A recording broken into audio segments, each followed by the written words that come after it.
السلام علیکم ورحمۃ اللہ وبرکاتہ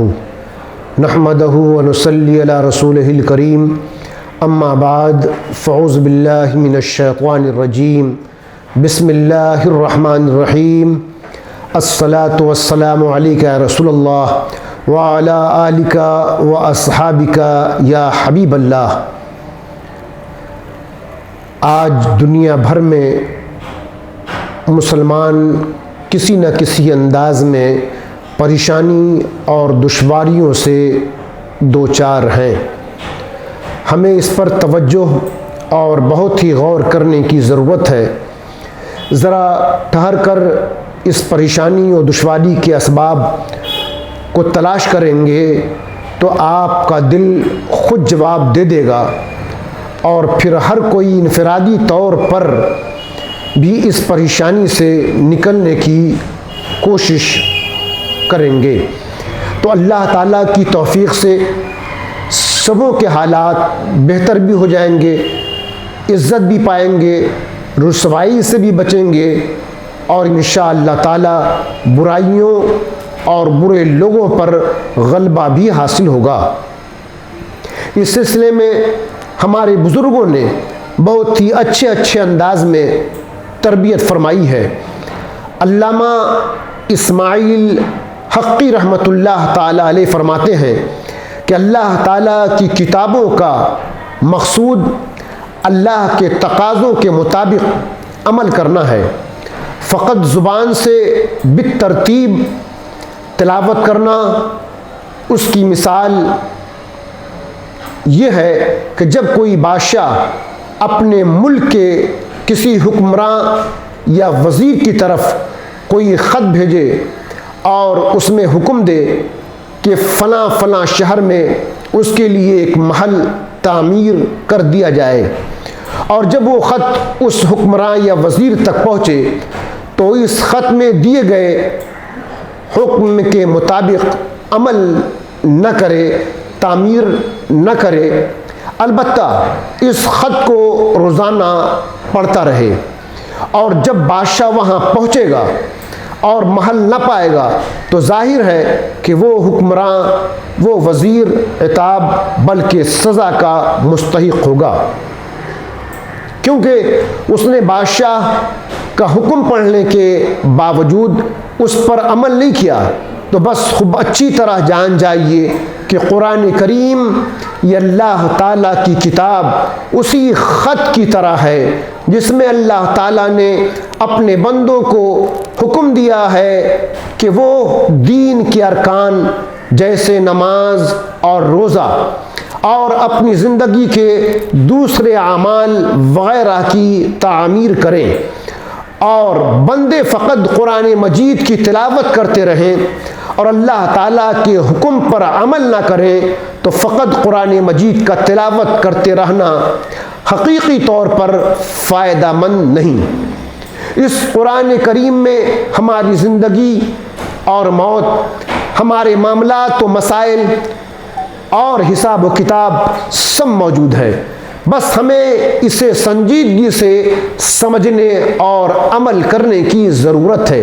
اللہ عز و جل نے قرآن کریم کے پہلے پارہ سورہ بقرہ کی آیت نمبر 2 میں ارشاد فرمایا، ذالک الکتاب لا ریب فیہ ھدی للمتقین، وہ بلند مرتبہ کتاب قرآن جس میں کسی شک کی گنجائش نہیں، اس میں ڈرنے والوں کے لیے ہدایت ہے۔ لا ریب، کوئی شک نہیں۔ آیت کی اس حصے میں قرآن مجید کا ایک وصف بیان کیا گیا کہ یہ ایسی بلند شان اور عظمت و شرف والی کتاب ہے جس میں کسی طرح کے شک و شبہ کی کوئی گنجائش نہیں، کیونکہ شک اس چیز میں ہوتا ہے جس کی حقانیت پر کوئی دلیل نہ ہو، جبکہ قرآن پاک اپنی حقانیت کی ایسی واضح اور مضبوط دلیلیں رکھتا ہے جو ہر صاحب انصاف اور عقل مند انسان کو اس بات کا یقین کرنے پر مجبور کر دیتی ہیں کہ یہ کتاب حق ہے اور اللہ تعالیٰ کی طرف سے نازل ہوئی ہے۔ تو جیسے کسی اندھے کے انکار سے سورج کا وجود مشکوک نہیں ہوتا، ایسے ہی کسی بے عقل مخالف کے شک اور انکار کرنے سے یہ کتاب مشکوک نہیں ہو سکتی۔ ھدی للمتقین، ڈرنے والوں کے لیے ہدایت ہے۔ آیت کی اس حصے میں قرآن مجید کا ایک اور وصف بیان کیا گیا۔ یہ کتاب ان تمام لوگوں کو حق کی طرف ہدایت دیتی ہے جو اللہ تعالیٰ سے ڈرتے ہیں، اور جو لوگ نہیں ڈرتے انہیں قرآن پاک سے ہدایت حاصل نہیں ہوتی۔ خوب یاد رہے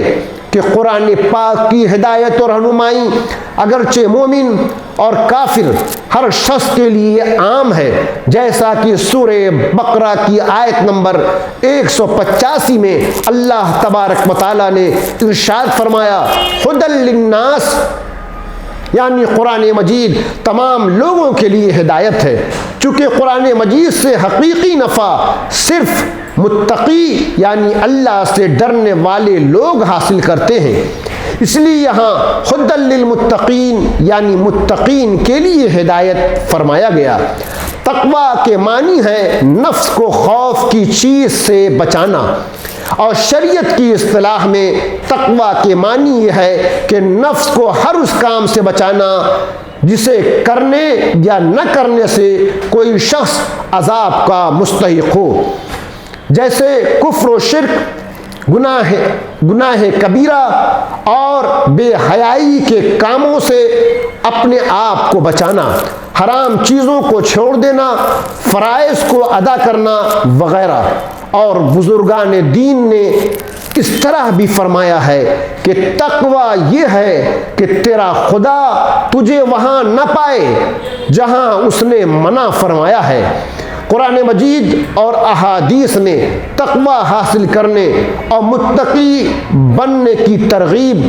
اور فضائل کثرت کے ساتھ بیان کیے گئے ہیں۔ سورہ آل عمران آیت نمبر 102 میں ارشاد فرمایا گیا، یا ایھا الذین آمنوا اتقوا اللہ حق تقاتہ ولا تموتن وانتم مسلمون، اے ایمان والو اللہ سے ڈرو جیسا کہ ڈرنے کا حق ہے، اور ضرور تمہیں موت صرف اسلام کی حالت میں آئے۔ اسی طرح سورہ احزاب کی آیت نمبر 70 میں یوں ارشاد ہوا، یا ایھا الذین آمنوا اتقوا اللہ وقولوا قولا سدیدا، اے ایمان والو اللہ سے ڈرو اور سیدھی بات کہا کرو۔ حضرت ابو سعید رضی اللہ تعالیٰ عنہ سے روایت ہے کہ نبی کریم صلی اللہ تعالیٰ علیہ وسلم نے ارشاد فرمایا، تمہارا رب عز و جل ایک ہے، تمہارا باپ ایک ہے، اور کسی عربی کو اجمی پر فضیلت نہیں ہے، نہ اجمی کو عربی پر فضیلت ہے، نہ گورے کو کالے پر فضیلت ہے، نہ کالے کو گورے پر فضیلت ہے، مگر صرف تقویٰ سے۔ معلوم ہوا کہ جو جتنا زیادہ اللہ سے ڈرے گا وہ اسی قدر تقویٰ اختیار کرنے والا ہوگا اور اللہ تعالیٰ کا قرب پائے گا۔ حضرت انس رضی اللہ تعالیٰ عنہ سے روایت ہے کہ حضور پرنور صلی اللہ تعالیٰ علیہ وسلم نے ارشاد فرمایا کہ تمہارا رب عز و جل ارشاد فرماتا ہے کہ اس بات کا میں ہی مستحق ہوں کہ مجھ سے ڈرا جائے، اور جو مجھ سے ڈرے گا تو میری شان یہ ہے کہ میں اسے بخش دوں۔ علماء کرام نے تقویٰ کے مختلف الگ الگ مراتب بیان فرمائے ہیں، جیسے عام لوگوں کا تقویٰ ایمان لا کر کفر سے بچنا ہے، متوسط یعنی درمیانی لوگوں کا تقویٰ احکامات کی پیروی کرنا اور ممنوعات یعنی جن چیزوں کو منع کیا گیا ہے ان سے رکنا ہے، اور خاص لوگوں کا تقویٰ ایسی چیزوں کو چھوڑ دینا ہے جو اللہ تعالیٰ سے غافل کرے۔ اعلیٰ حضرت امام محمد رضا خان علیہ رحمہ کے فرمان کے مطابق تقویٰ کی 7 قسمیں ہیں۔ نمبر 1 کفر سے بچنا، نمبر 2 بد مذہبی سے بچنا، نمبر 3 کبیرہ گناہ سے بچنا، نمبر 4 صغیرہ گناہ سے بچنا، نمبر 5 شبہات سے پرہیز کرنا، نمبر 6 نفسانی خواہشات سے بچنا، نمبر 7 اللہ تعالیٰ سے دور لے جانے والی ہر چیز کی طرف توجہ کرنے سے بچنا۔ اور قرآن کریم ان 7 مرتبوں کی طرف ہدایت دینے والا ہے۔ اللہ تعالی ہمیں پرہیزگار اور متقی بننے کی توفیق عطا فرمائے، آمین ثم آمین۔ اب ہر شخص اپنے اپنے طور پر اپنے ایمان و عمل کا محاسبہ کرے کہ ہم جو مسلمان کہلا رہے ہیں اور ہم جو مسلمانوں میں شمار کیے جا رہے ہیں، ہمارے اندر ایمان کس قدر موجود ہے۔ مشکل یہ ہے کہ بہت ساروں کو یہ بھی معلوم نہیں ہوتا کہ ایمان کیا ہے، ایمان کسے کہتے ہیں، ایمان کے کیا کیا تقاضے ہیں۔ اس کے لیے آپ کو متقی اور پرہیزگاروں، علماء اور دین کے سمجھ رکھنے والوں کی صحبت صبر کے ساتھ اختیار کرنا ہوگا، تب جا کر آپ کے اندر ایمان کی علامتیں نظر آئیں گی، پھر اللہ سے ڈر بھی پیدا ہوگا، رسول گرامی صلی اللہ تعالی علیہ وسلم کی سنتوں پر عمل کرنے کا جذبہ بھی پیدا ہوگا، پریشانیاں بھی دور ہوں گی، غم و اندوہ بھی ختم ہوگا، اور سارے مشکلات اور پریشانیوں سے اللہ تبارک و تعالی ہمیں نجات بھی عطا فرمائے گا۔ ضرورت اس بات کی ہے کہ ہم یہ سمجھ جائیں کہ ایمان کا مطالبہ کیا ہے اور ایمان کا تقاضا کیا ہے۔ اے ایمان والے بھائیوں اور اے ایمان والی بہنوں، ہم اپنے ایمان پر ذرا سے توجہ کریں اور غور کریں کہ ہمارا ایمان کیسا ہونا چاہیے اور ہم اپنے اندر کیسا ایمان رکھتے ہیں۔ اللہ تبارک و تعالی ہمارا اور آپ کا حامی و ناصر ہو۔ وآخر دعوانا الحمدللہ رب العالمین۔